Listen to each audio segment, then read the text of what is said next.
days. Well, we're focusing on what it means to be a leader. And you may be saying, I'm not a leader, I don't lead anything. Well, you are a leader. You were created to be a leader. When you read the very beginning of the Bible, when God talks about, or when Moses or whoever talks about who we are and how God created us, God gave the command that we be fruitful and that we have dominion, that is to say that we lead. That there are things, areas of this world, starting with our own selves, our minds, our hearts, our emotions, and the lives that we touch, where we set the pace, where we lead. And it doesn't matter whether you're planting a garden and you're the leader and deciding what seeds go in the rows, or whether you're training your dog, or whether you're taking care of a family, whether you have certain responsibilities at work, or whether you're in a very prominent position of leadership. We are called to be leaders. One of my favorite books is by Robert Quinn, and it's a book called Deep Change. And his point in Deep Change is that transformations happen when ordinary people step into a leadership role. And he says they may not be asked to do that. In fact, everything in their system may be against them doing that, but they dare to take that journey and they change their world. In fact, he said, the people at the top of an institution are the least likely to transform their world because they're so indebted to that whole system, just the status quo. So wherever you are, whoever you are, God has something He wants to change through you. And I want to talk especially here about a king named Hezekiah, a king that we meet near the end of the story of the kingdom of Judah, but a king who, against all odds, changed his world and released a whole new generation, something that I think we'll find to be an important thing for us to be doing as well. Well, 12 months from last Tuesday, the United States of America is going to have a new president-elect. We will finally be finished with the 2016 campaign. We'll probably be starting the 2020 campaign, but at least we'll be finished with the 2016 campaign. And just about 3 months later, that president, whoever he or she is, will be sitting in the Oval Office facing the first big test of the presidency. It's called the first 100 days. Now, that term was penned or created by a former president, Franklin Delano Roosevelt, and it's come to represent a unique time for a leader, a time when they have power and influence and opportunity, sort of that honeymoon period when people are looking to see, well, what's going to be your agenda? What are we going to do? Now, on day one of FDR's presidency, he did a very bold thing. He closed every single bank in the country. Can you imagine? Thousands and thousands of banks all over the country, all shut down by order of the president. How's that for starters? He definitely had people's attention. I'm sure they were thinking, if that's day one, what are the other 99 days going to look like? Now, why such drastic action? Well, in February of 1933, which is when his day one began, the United States and the whole world were in the throes of the Great Depression. Banks had been failing and closing all over the country. People had lost their life savings. And so FDR was determined to get the banking system back on its feet. And in order to do that, he had to inspect the banks. And so he said, okay, we're shutting them all down. He sent out hundreds and hundreds, if not thousands, of inspectors. They went into all these banks, and 4 days later, 500 banks opened up or reopened. And thus, the president got in front of a crisis and began to establish some order and some confidence in the banking system. King Hezekiah would have well appreciated FDR's urgency in seizing that moment at the first of his 100 days of leadership. But for Hezekiah, his first move was not to close things, but rather to open doors that had been long, long closed. Let me read to you 2 Chronicles 29, verse 3. In the first month of the first year of his reign, he, Hezekiah, opened the doors of the temple of the Lord and repaired them. Now, Hezekiah's father, King Ahaz, was one of the really bad kings. If you read the stories in 1st and 2nd Kings or 1st and 2nd Chronicles, these are the stories that stretch out over hundreds of years of these various kings of Judah. And you find that there were good ones, and then there were bad ones. And then there's another good one. It goes up and down, sort of like the weather in Vermont. It goes up and down, up and down.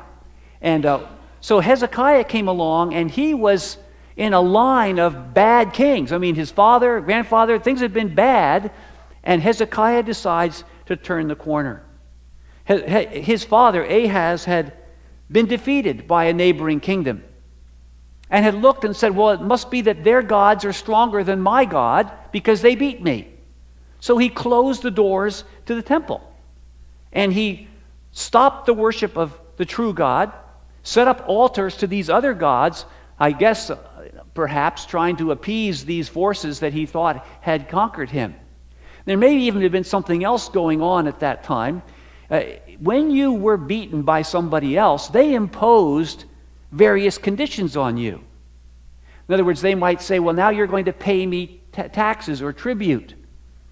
And in some cases, at least, they also said, and you will worship my God because my God beat your God.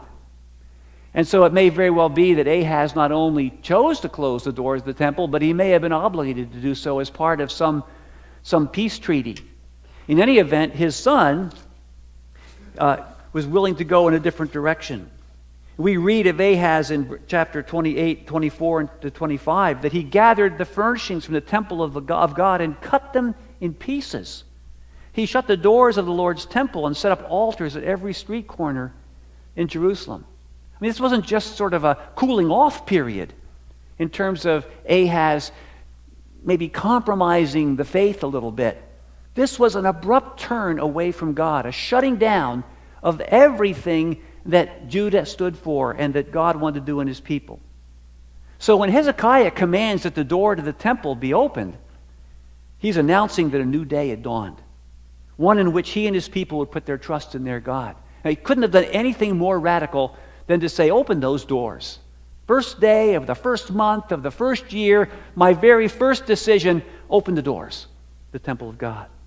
Now, like King Hezekiah, you and I live in a culture in which for many people, the doors of access to God have been shut. It's not just a process of cooling off. It's not just that we've gotten too busy shopping or too busy doing our lives. But there is absolutely in our culture at this time a negative attitude toward the worship of God. People go out of their way to find ways to stop people from displaying or expressing their faith in public. I read about a school system somewhere which has just outlawed the depiction of any religious leader in the school. I mean, anything that has anything to do, any face of anybody, anything that you could draw that would represent anything religious. I mean, think about it. That's like half of human history you can't even draw a picture of. Why is that? Because there's this animus against the worship of God. In fact, the worship of any God.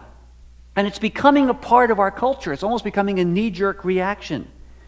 People of faith are increasingly marginalized by cultural elites. And some of the most basic human institutions have been redefined. We're being assured that these changes are on the right side of history, even though there is no history for these things. The media and entertainment industries bombard us with ever more crude and offensive offerings. The result is moral confusion. The result is that people really aren't quite sure what to do or what to say. And we're seeing an emergence of a whole new set of cultural forces, and in some cases, cultural bullies, who would just like to push everybody back and do their own thing. Now, D.C. McAllister, writing for The Federalist, explains that America's greatest crisis, particularly in the coming election year, is a crisis of morals.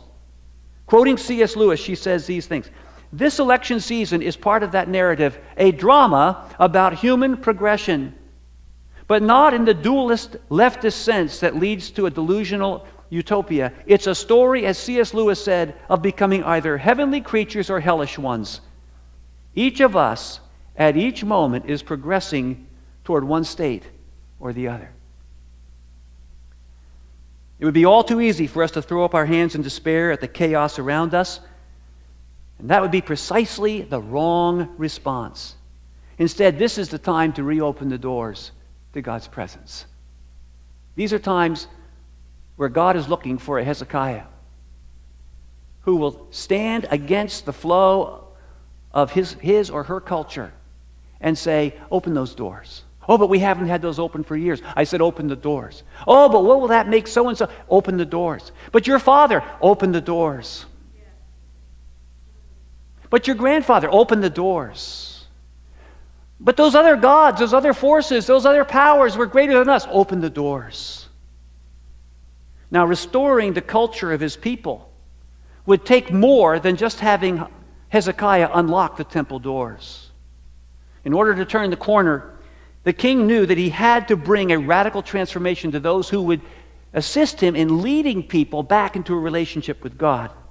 So for this reason, the next thing that happens in chapter 29 is that he gathers all the priests and the Levites who would once again lead the people in worship once the temple had been put in order.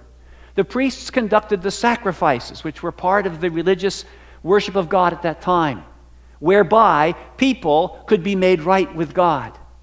The Levites were the worship team, were the people who maintained all of the praises of God, led the people in praising God and growing in that relationship with Him. So listen to his first command, because he says, open the doors. Then he gathers his leadership team together, and he says in verse 5, listen to me, Levites. Consecrate yourselves now and consecrate the temple of the Lord, the God of your ancestors. Remove all defilement from the sanctuary. Moral change had to begin with the people who had moral authority. It wasn't enough to simply open the doors and say, well, let's just see what happens. Or, oh, well, God will take care of it. Moral change begins with people who have moral authority.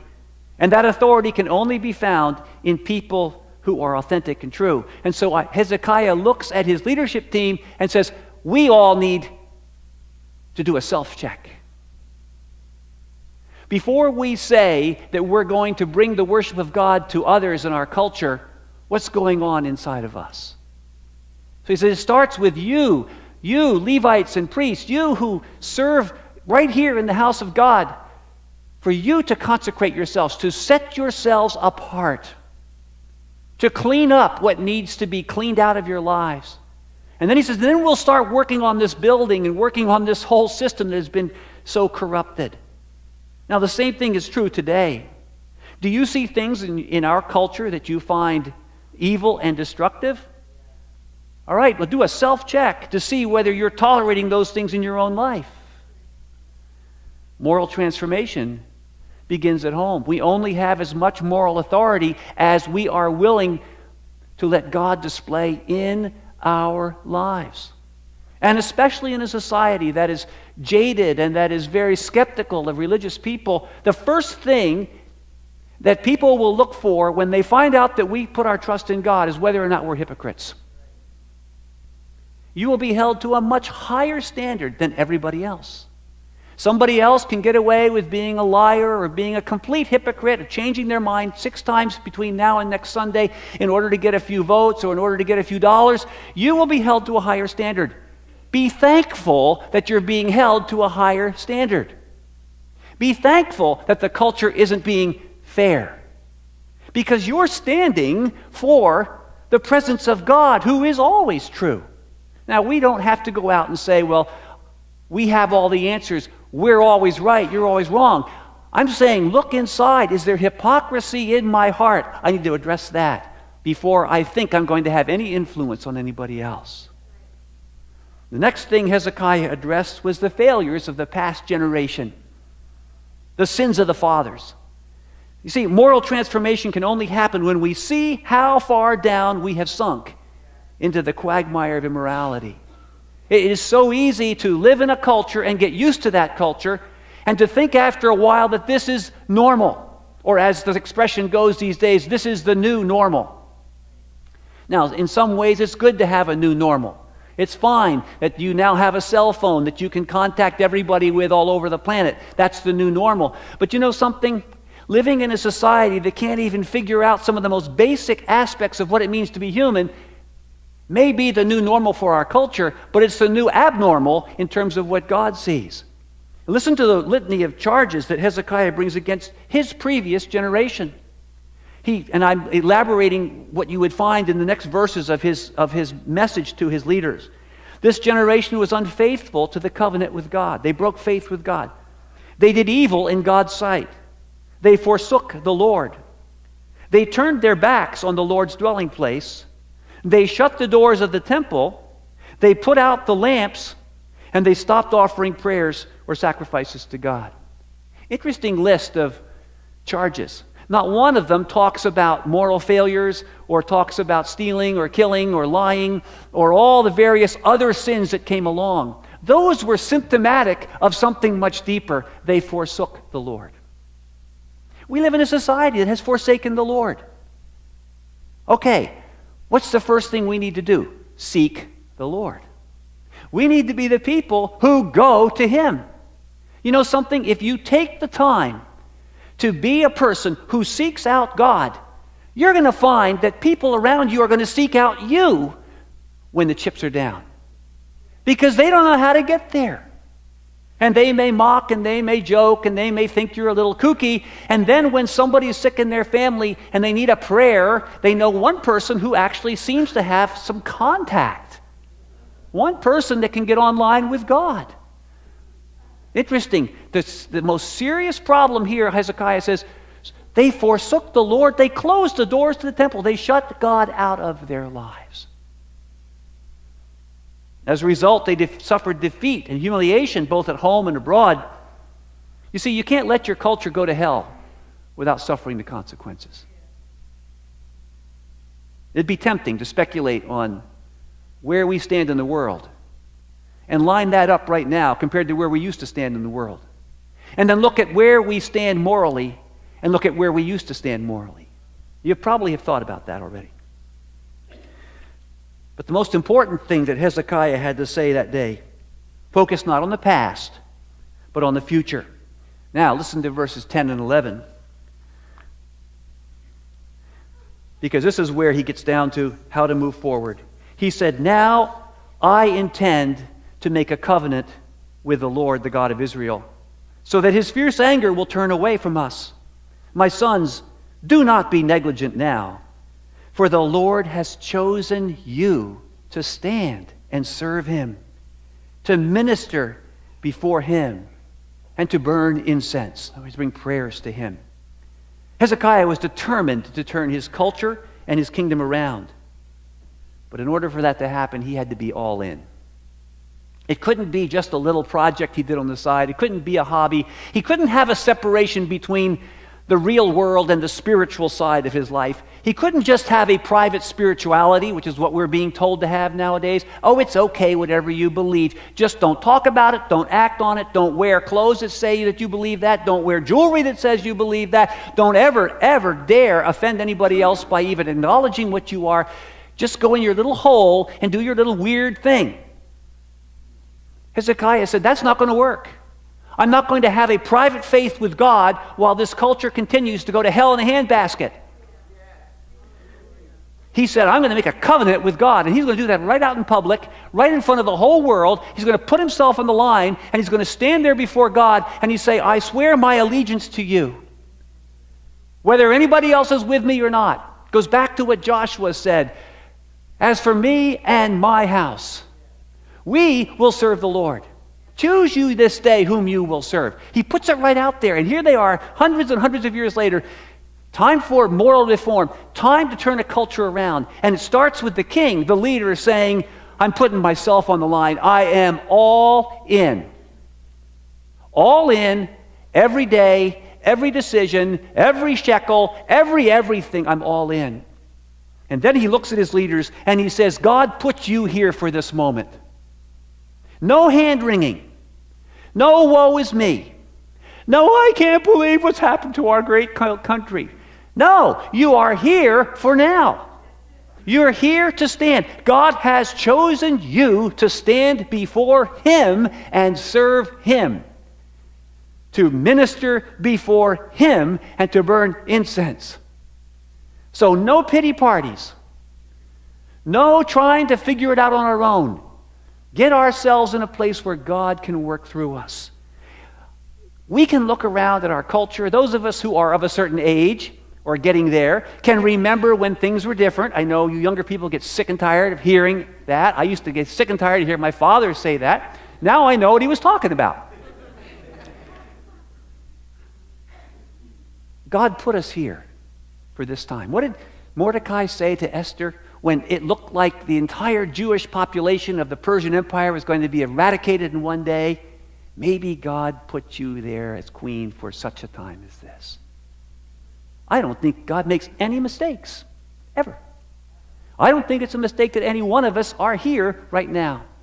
I don't think it's a mistake that we have lives that we touch, whether we have spouses or families or children or relatives or friends or workmates or neighbors. God put us here to serve Him and to be people who keep the doors of His presence open. God is calling you and me to do the same thing that Hezekiah challenged those Levites to do, to renew our covenant with Him and embrace the challenge He's put before us. It starts with you. No one else is going to make the success of your marriage their priority. I can promise you that. If you're married, there's nobody else who's going to say, oh, we really got to go fix the Ludlam's marriage. They may pray for it. They may criticize it, but they can't fix it. No one else is going to step in and give your children the moral foundation they so desperately need. It's not going to happen. Are you waiting for it to drop out of the sky? It's not going to happen. You are the one who's responsible for that. No one else can go into a voting booth and cast your vote for moral integrity. I saw one election this week. It wasn't anything of a huge moral issue, except maybe to a few people, about a school district. It lost by 3 votes. Well, you do the math. That means if 2 people have voted the other way, that thing goes the other way. Your vote matters. Nobody else is going to vote your conscience. Nobody else is going to vote your values. You have to be signed up. You have to be registered. You have to plan to be there. No one else can decide what you do or do not look at on your phone or your computer. No one else can make you an agent of change for God. It starts with you. God chose you for this time. God chose me for this time. God is looking down on us and saying, I can't wait to see what good things they're going to do through my Holy Spirit working in that place. Now, when we see the new generation that Hezekiah was releasing to serve God, when we see that generation take hold, the story takes a rapid jump forward. Did you ever tackle a project like cleaning out maybe a basement or a garage or whatever that's full of junk accumulated over the time? The mess may have accumulated over many years, and after a while the pile of junk is so intimidating you can't even imagine what cleanup would look like. And then you decide, now's the time. We're going to do it. You put your work gloves, you start hauling stuff to the dump, and funny thing, in a matter of maybe a few days or even hours, that garage looks like a garage again. You could actually get the car in there. You can actually find things that have been long lost. And this is what happened for the priests and the Levites when they went to work. We actually have a timetable in there. It says that it took them 8 days to get from the inside of the temple to the portico, to the porch. And then another 8 days. In 16 days, they had the place shipshape. They'd carted out all of the old pagan junk. They'd repaired things that had been left and neglected. They'd gotten it all put back together, and they stunned themselves. They were shocked. Look what we did. 16 days. It may have been 16 years of neglect to get to that point. Because you see, compromise and neglect and decay happen over time. Usually they take a long time. For a system to kind of degrade, it just sort of goes down and down and down. And so that people forget what it could have been, and they get used to that, quote, new normal, and then things sink another generation, and they get used to that new normal, and down and down and down. It takes time. It takes time to corrupt people. It takes time to corrupt a culture. But when God turns it around, it can turn around very, very quickly. You think about maybe an example of having an illness, and maybe you didn't think you were too sick, and you get that little cough going, and it's just a cold, and then pretty soon it's making funny noises in your chest, and this is like days are turning into weeks, and then a month and a half later, you're really laboring when you get up in the morning, and you go to the doctor, and the doctor listens and says, you have pneumonia. You didn't get it in one day, you got it over time. And the doctor says, why didn't you come see me sooner? Well, I didn't know it was that bad. Right? Then come the big old super duper antibiotics, and boom, all of a sudden, you're feeling better again. That's what happened here. The decline came on and on and on and on, and Ahaz had shut the doors of the temple, but by the time he shut the doors of the temple, nobody complained. Well, when the doors got opened, and 16 days later, they've cleaned up the mess, and they're ready to do church again, and they're ready to welcome people into God's presence. Happened very quickly. Have hope about that even if there are things in your life where you have neglected what God wanted you to be doing, they can be changed in a much faster turnaround than it took for you to get into that mess. Now, not everything gets all fixed in a minute. I am not saying that. You all know that you got to rebuild trust. You got to rebuild relationships. Please don't go home and say, oh, Pastor said I'm to whip these kids into shape in the next 3 days. I'll tell you who's going to get whipped, and it's not going to be the kids.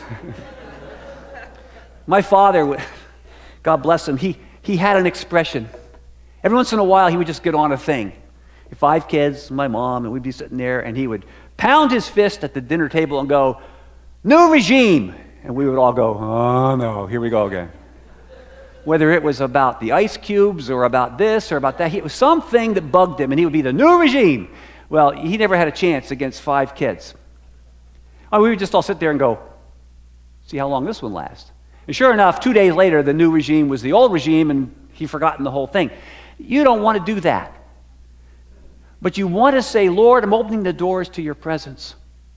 I'm going to begin to spend time with you. I'm going to be in your word. I'm going to be praying. I'm going to be asking you what you think about what's going on in my world. I'm going to let your Holy Spirit talk to me and show me things that I have been tolerating that aren't acceptable. If you were sitting next to me when I'm on the computer, if you were sitting next to me when I'm watching that movie or on TV, when you were sitting next to me when I'm talking on the phone or posting something on Facebook, when you're sitting next to me when I rumble and grumble about how I'm being treated, would you be comfortable? Because you see, we start by serving in his presence. And then you're going to watch God do things that he's been waiting to do because he just needed your permission. Doesn't have to take as long to dig out of the hole as it took to dig the hole. The moral transformation that Hezekiah began when he opened the long shut temple doors came to full expression in chapter 30 when the people celebrated Passover. We read in verse 21, the Israelites who were present in Jerusalem celebrated the festival of unleavened bread for 7 days with great rejoicing, while the Levites and priests praised the Lord every day with resounding instruments dedicated to the Lord. In other words, they made a massive amount of noise.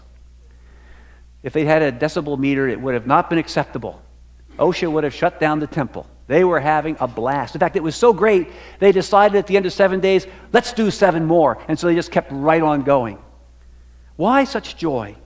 Well, if you know anything about Passover, Passover was and is to this day the Independence Day of the Jewish people. It marked their deliverance from slavery and their birth as a nation. It was their Independence Day. It was also their birthday. It's the birthday of becoming the people of God. It's the birthday of becoming a culture that moves in the opposite direction of the decayed and crumbling and oppressive systems of this world. It is our liberation. We celebrate that, as Ali put it so beautifully last week, at the Lord's table. Every month we choose to, some churches every week. Jewish people to this day will gather at Passover and will relive that story because it's the story of the Creator God coming back into a broken world and saying, let's fix things that are broken. Let's make this world new. And on that day, there in Jerusalem, a new generation proclaimed to the world that they were God's people. That's what it meant for them to take Passover. They were saying, we're not going to stay in this Egypt that our forefathers have created. We're going on that Exodus journey. Oh, we don't know where it's going. It goes out to the wilderness before we find a promised land, but we're going. We're stepping out. We're making a covenant with God. We're going to go seek him and find his presence, just the way Israel found God and God came to them at Mount Sinai. And we're going to become a brand new people. And only then could they and their culture become a place where God would be at home.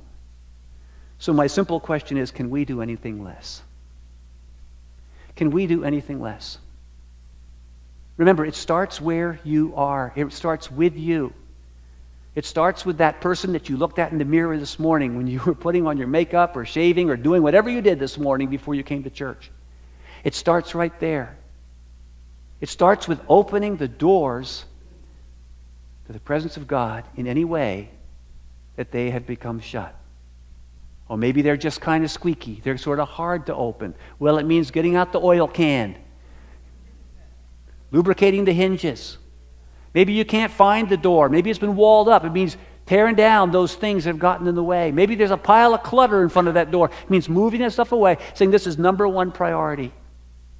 And then it means making a covenant with God. It means saying, God, I commit myself anew to you, to what you want. Your kingdom come. Your will be done on earth as it is in heaven. Show me what that means. And then buckle your seatbelt, because he will.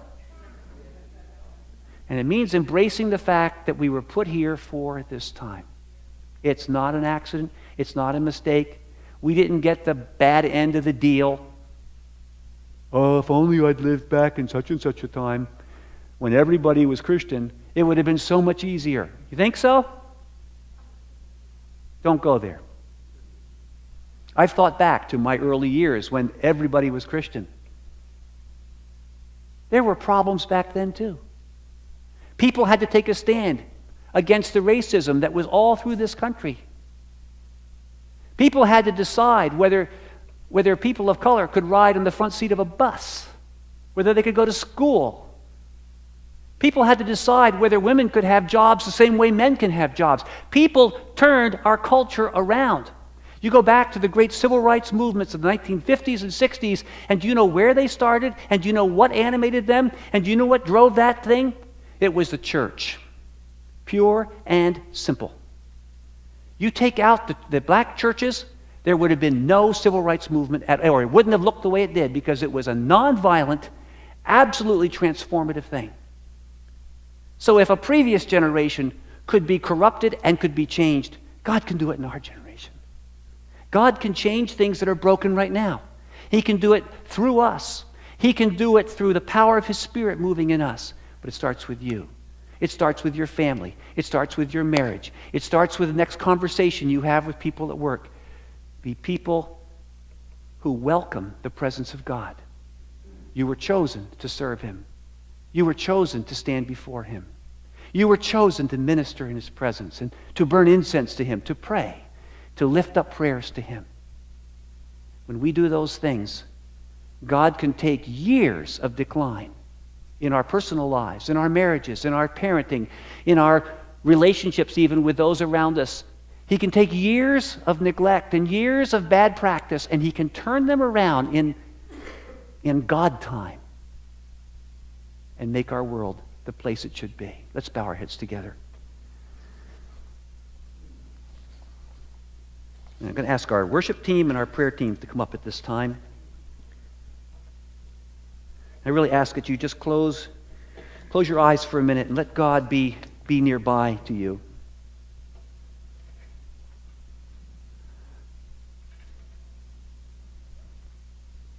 I don't think there's any one of us that would say, nope, I got it all together. No, the glory of God is so great in my life that people put their sunglasses on when they turn down my street. I haven't had to ask God for forgiveness for anything for the last 5 years. I'm living the perfect life. Yeah. We know that there are places where God wants to work. There was a church that thought it had it all together. And when Jesus wrote that church a letter, He said, you think I'm at home with you, but I'm on the other side of your door knocking to get in. What did they need to do? They needed to open a door to the presence of God. They had become, over some period of time, a temple whose door had been closed to the presence of God. So let's just say, Lord, it starts with opening a door. It starts with opening a door. Lord, I open the door of my heart to you. Come in. Come in and be king, be ruler. Not just a guest, Not just here for a quick snack or a short conversation. Move in, Lord. My heart, your home.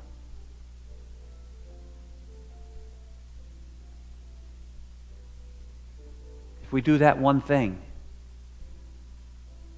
we're going to find that God is going to put the next step before us. It's going to change how you see our world. It's going to change how you see what's going on. You'll see things more clearly because you'll see them His way. You'll see them with more love. You'll see them with a broken heart for people who are lost and confused. You won't have to be brittle and angry. You can be an agent of healing. But it starts with opening our eyes and opening our doors to the Lord. So I'm going to ask that we stand right now.